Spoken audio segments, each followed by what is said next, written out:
واذكر عبدنا أيوب إذ نادى ربه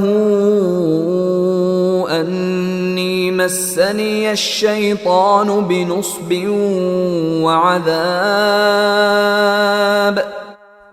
اور ہمارے بندے ایوب کو یاد کرو جب انہوں نے اپنے پروردگار کو پکارا تھا کہ شیطان مجھے دکھ اور آزار لگا گیا ہے۔ اركض برجلك هذا مغتسل بارد وشراب۔ ہم نے ان سے کہا اپنا پاؤں زمین پر مارو، لو یہ ٹھنڈا پانی ہے نہانے کے لیے بھی اور پینے کے لیے بھی۔ وَوَهَبْنَا لَهُ أَهْلَهُ وَمِثْلَهُم مَّعَهُمْ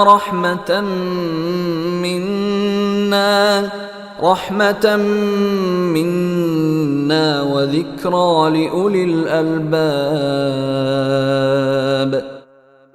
اور اس طرح ہم نے انہیں ان کے گھر والے بھی عطا کر دیے اور ان کے ساتھ اتنے ہی اور بھی، تاکہ ان پر ہماری رحمت ہو اور عقل والوں کے لیے ایک یادگار نصیحت۔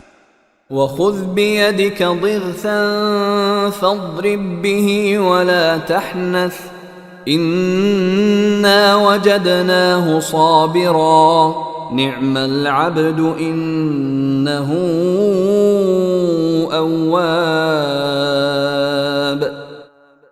اور ہم نے ان سے یہ بھی کہا کہ اپنے ہاتھ میں تنکوں کا ایک مٹھا لو اور اس سے مار دو اور اپنی قسم مت توڑو، حقیقت یہ ہے کہ ہم نے انہیں بڑا صبر کرنے والا پایا، وہ بہترین بندے تھے، واقعی وہ اللہ سے خوب لو لگائے ہوئے تھے۔